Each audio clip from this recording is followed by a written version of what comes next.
आज लंच रे मु तैयारी करिछि ए डिलीशियस थालीटा। तेबे चलंतु आर गोटे रेसिपी मु आपण मानक संगरे शेयर करिवि।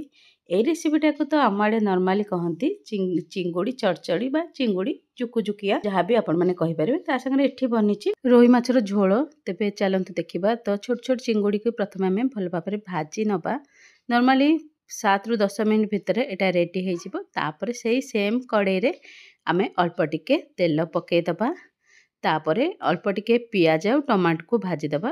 गोटे दीटा कंचा लंका पकेदबा आउ अल्प टिके सोरिष मसला पकेदबा। एमिति तो सेतेबेले जो कड़ाई रे भाजंती से कड़ाई रे ही सीधा सोरिष मसला देकी पानी देकी एटा बना हुए ट्रेडिशनल स्टाइल रे।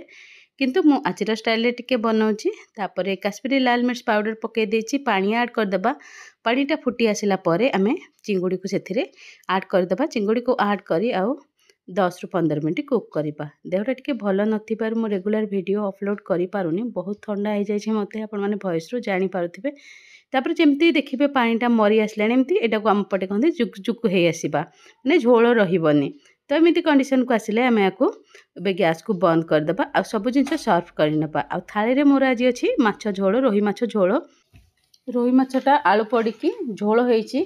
आउ ता संगरे अछि एठी चिंगुड़ी जुकुजुकिया आ ता संगरे अछि हमर ओलुओ भर्ता। मु तो एबे चलिली मोर डिलीशियस लंच थाली को एन्जॉय करिबा को। तेबे आपण माने आज लंच रे कोन खाइछंती कमेंट बॉक्स रे कमेंट करी निश्चिंत जणेबे। तो एटा ऑब्वियसली आज रे न एटा पुराना वीडियो। आज मु एटा अपलोड करिछि। आज तो जेहेतु संक्रांति आज तो आइंस हबनी घर।